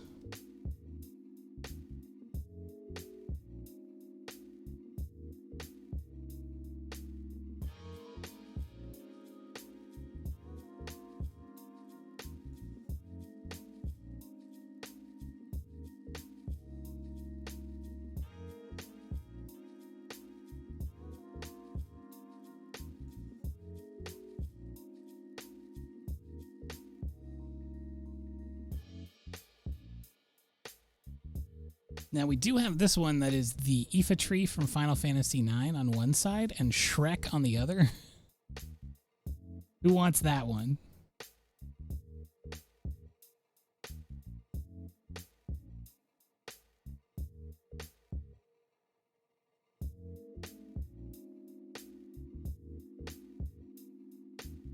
I was thinking of either doing that one or the chicken one. The chicken one has a study of some plants from one of my walks on the other side. Want to do that one?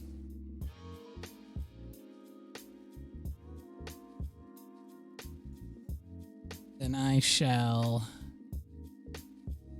liberate the chickens.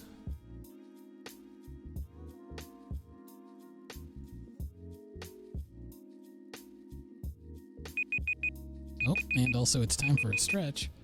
We'll do that after. Put that on pause for now because I want to do this giveaway.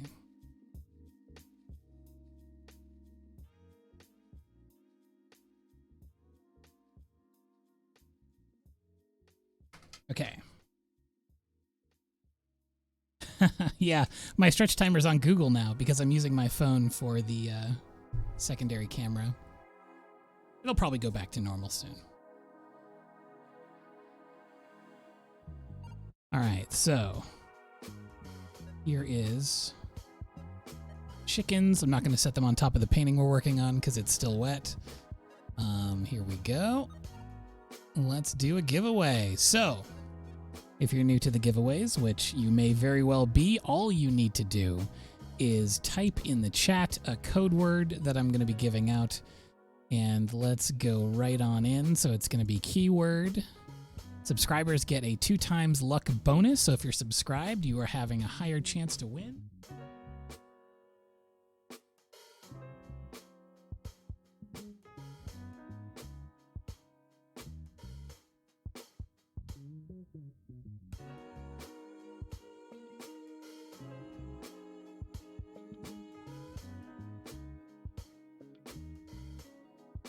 Dry into wet paint is absolutely a technique, 100%. The word is chicken. I'm just going to copy and paste it just because. There we go. Chicken. So as long as you type chicken in the chat, you are entered for a chance to win this little chicken here with, again, there's some botanicals on the other side. Some little friends.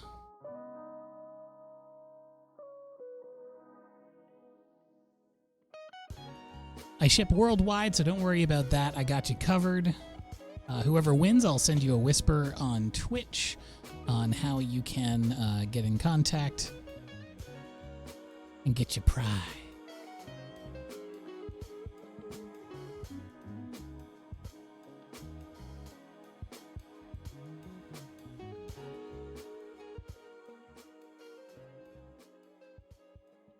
I ship to the moon, but you have to meet me halfway on the shipping costs. Because I think it's $6 million or something to get a payload to the moon. So if you can cover $3 million, I got you.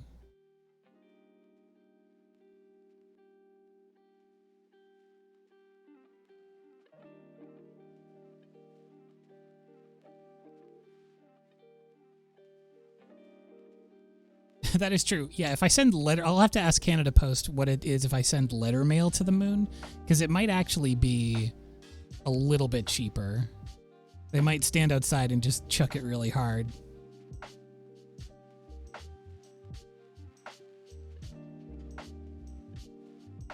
Dry into wet truly is a thing. Yeah, it's legitimately a painting technique. So wet into wet is if you have a wet paint mixture. If I'm working with gouache, it would be a watered down paint into an already wet surface. Whereas if I was doing dry into wet, it would be a wet surface where I take paint that hasn't been wetted down at all. It hasn't been thinned out. It's just like thick paint right out the tube. And that's dry into wet. And then dry on dry is no water at all, right onto a dry surface, which I'm the least familiar with.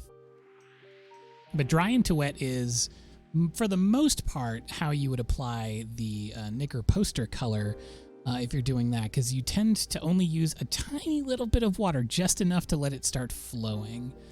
All right, we're going to roll in 3, 2, 1, kablamo. And cat food, please, you have won the art giveaway. Congratulations, cat food. You just got yourself some chickens. So I will send you a message over on Twitch. I'll send you a whisper.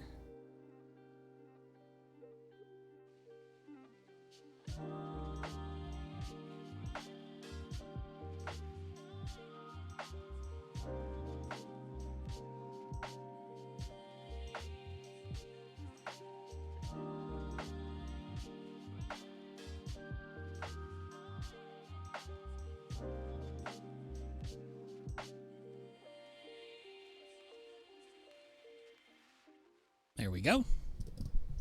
Congrats, congrats, congrats. We love to see it.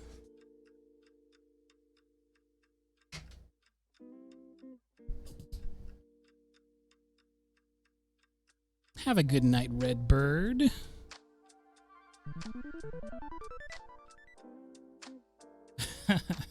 Yeah, I gotta spend that 3 mil somewhere else, honestly.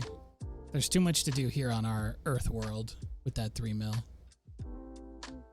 All right, so I'm gonna start the stretch timer up again so that we can take our little stretch here, get things back to normal. Go ahead and stretch it up.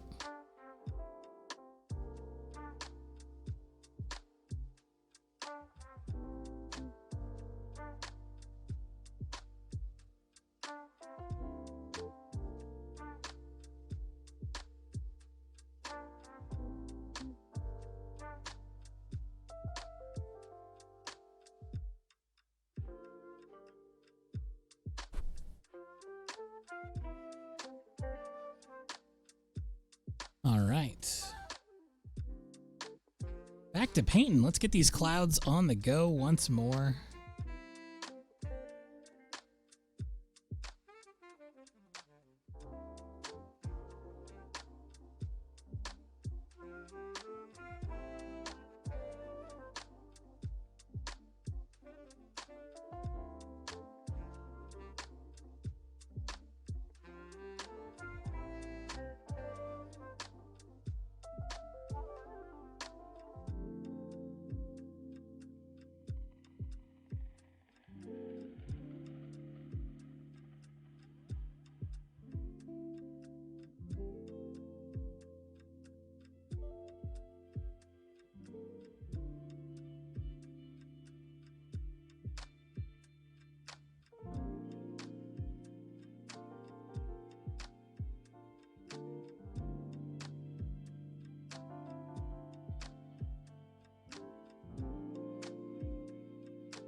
I haven't even gotten to the mountains yet.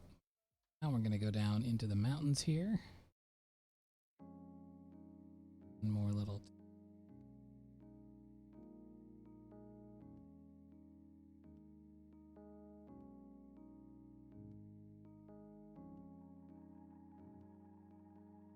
I need to clean off all of this cloud color.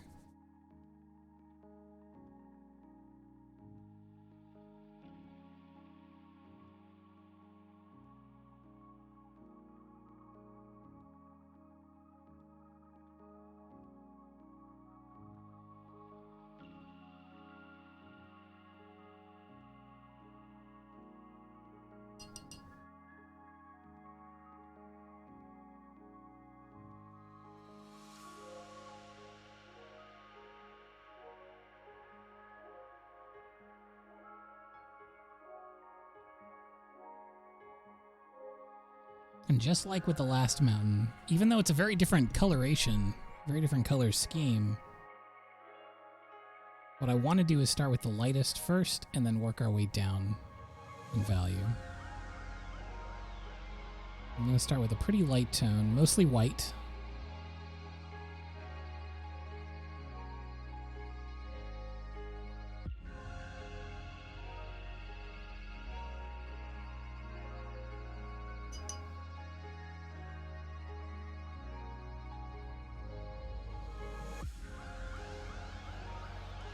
And what I'm actually coloring right now is the snow, not the rocks of the mountain itself. And then I'll go in with a bit more of that blue color. And we'll build a darker gradient in.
So I specifically use this type of paper, which is kind of like wax paper. It's called palette paper.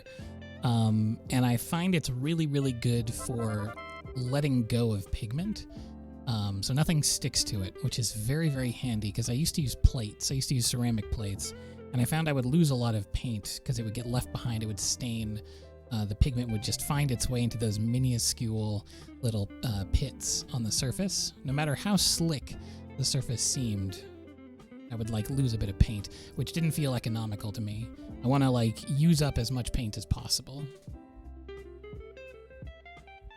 Itachi, thank you so much for gifting that sub.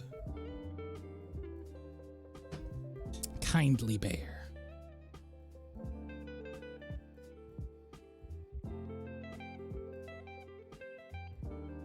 Yes, indeed, I've got it set to sub points now, so if anyone resubscribes or gifts a sub, even if it's to someone who already had a sub or whatever, it'll count them all, which is really good.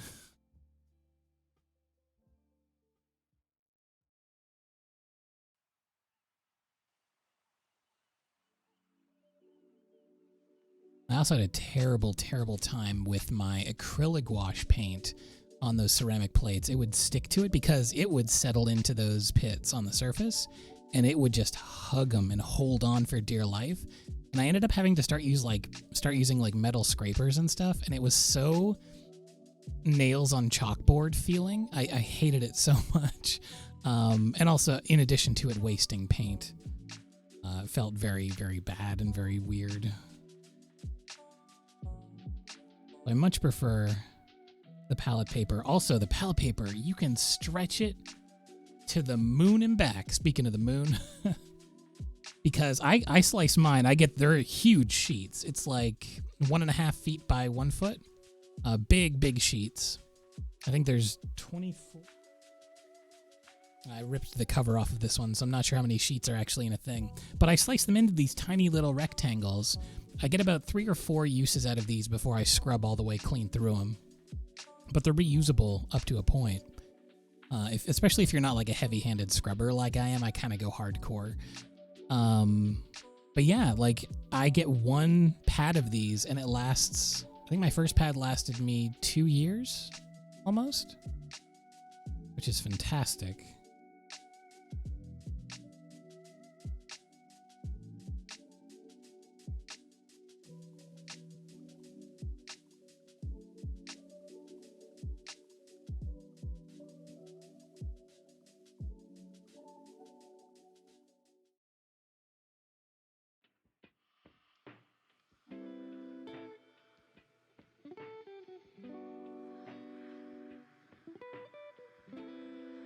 I don't use it to paint on, but that might be kind of interesting. I wonder what the effect would be like.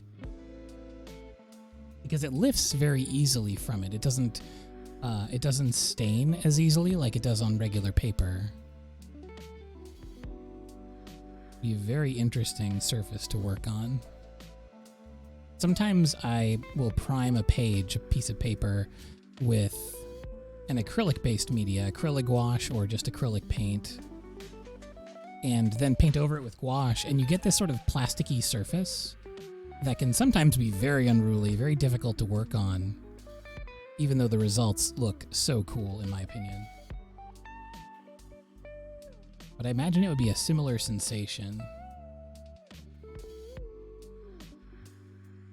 It is very similar to freezer paper, although I will say palette paper is a lot more hardy. But if you don't use a lot of water, it could work totally fine. And I bet freezer paper works great for things like oil or acrylics. That would be okay.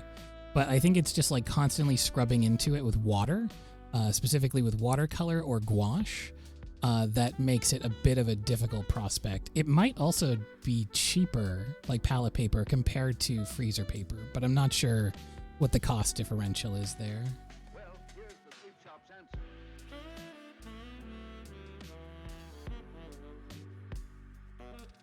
But I really go ham when I'm scrubbing into the palette paper.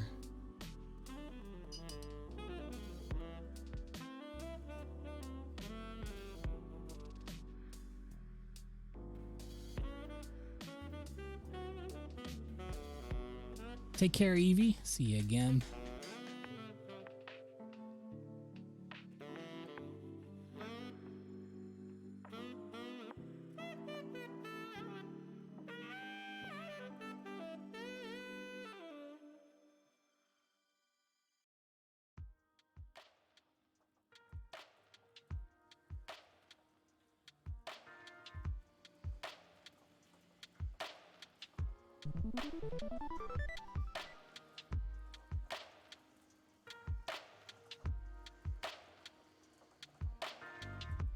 Now I'm finally going to start dipping into some of these green colors over here.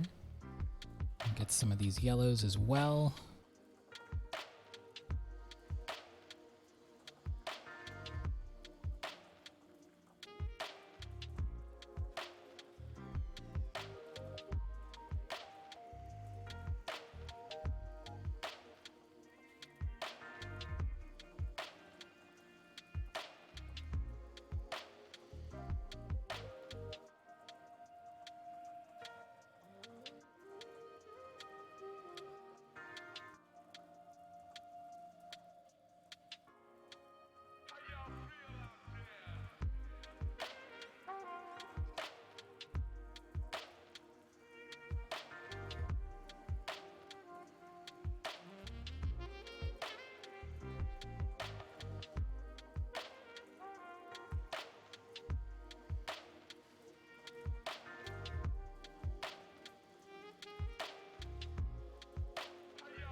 Hello there. It's a good question. I feel like we're probably 2/3 of the way through this painting process so far. I'm laying down some of the light colors for this foreground foliage. And then I'm going to have to wait for that to dry before I go in and put in the darkest shadow colors over top. I'm working my way down through all the different layers, trying to deepen them, add a bit more interest, a little bit more value.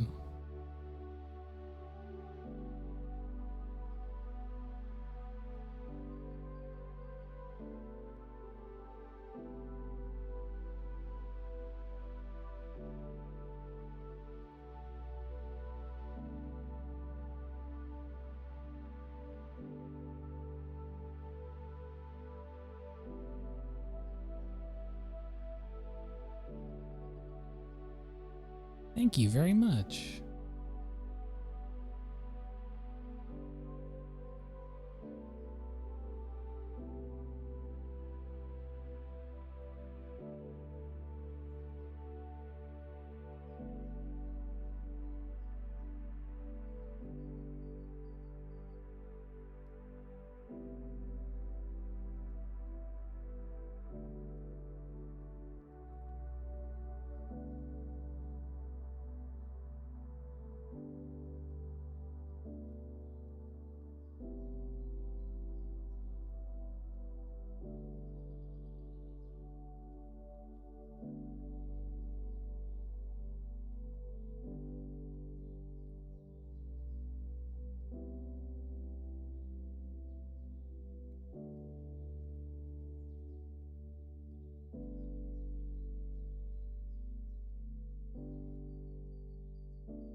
Okay, now while I wait for the foreground layer to dry up a bit, I can hop over to another section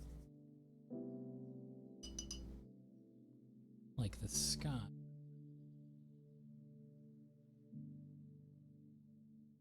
Add a little bit more color to those clouds. I'm going to need a very, very, very clean palette here.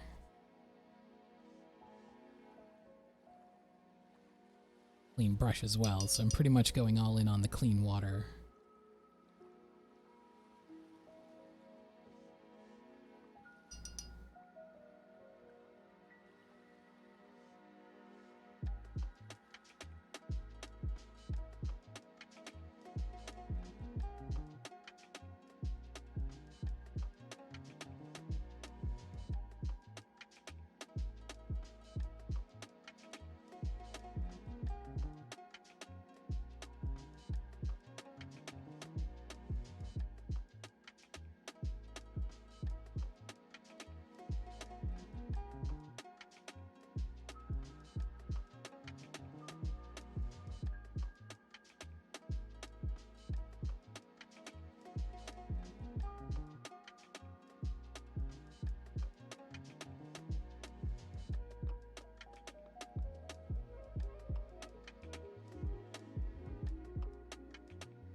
Ooh, it's time for another stretch break.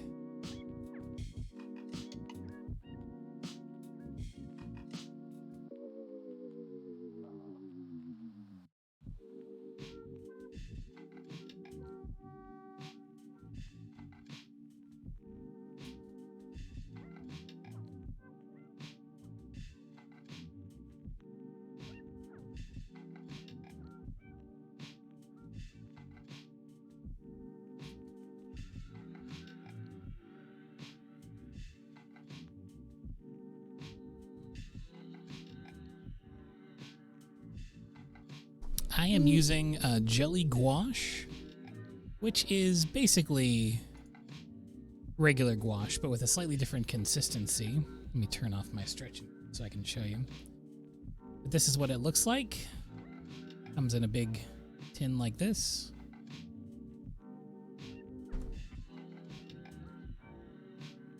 So it is a water-based medium, very similar to watercolor.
Okay, so by now, I think we're in a safe spot to start working on those foreground trees.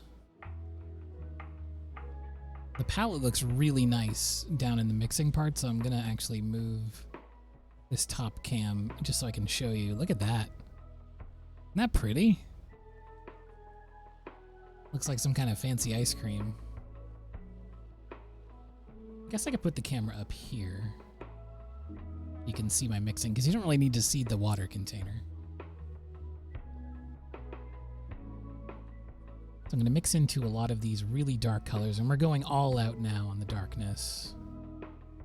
I don't want to use just a straight up black because the trees are still far enough away that they're not an absolute black.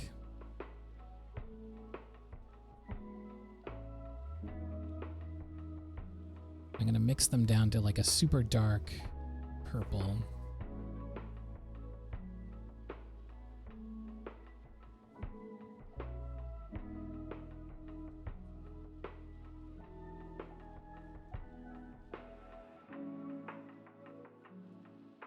Grab some of that green for that tree color as well.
All right, I think this one is done.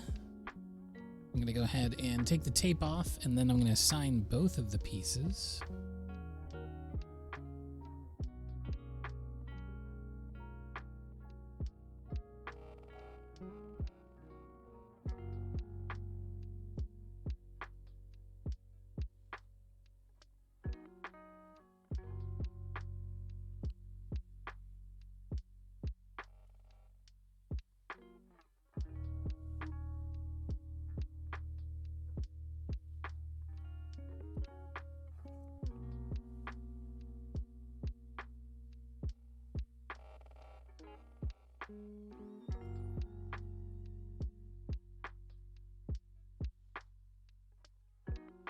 There we go. A couple of little painting.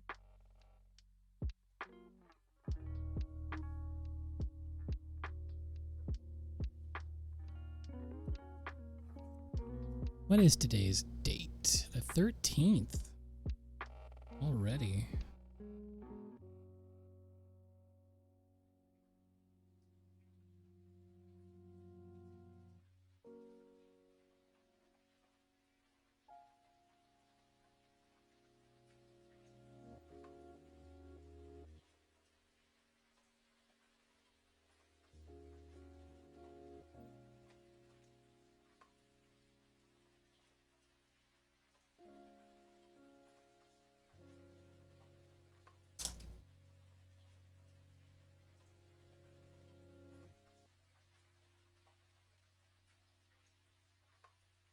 I'll pop both of these little friends up in the store after the stream is over. As a reminder, especially for those who weren't here when we first started, I've begun uploading VODs to my YouTube channel. Something I should have started doing a long time ago, but life gets in the way. So if you go to youtube.com/EiffelArt, you'll find my YouTube channel. Feel free to subscribe. Leave likes, etc., etc. Ring a ding, ding, ding that bell. But I think it's going to be a way more convenient place to check out VODs. Feel free to put them on and fall asleep. That's what I usually do to old stream videos. Help me chill out in the night times. Thank you so much, everybody, for following and subscribing and hanging out with me today, most importantly. I'll be back on Thursday, and it's going to be Copic Thursday, so get ready for madness when that happens. And please, have a great evening, /morning, /whatever it is, wherever you are, and I will see you next time. Farewell, everyone.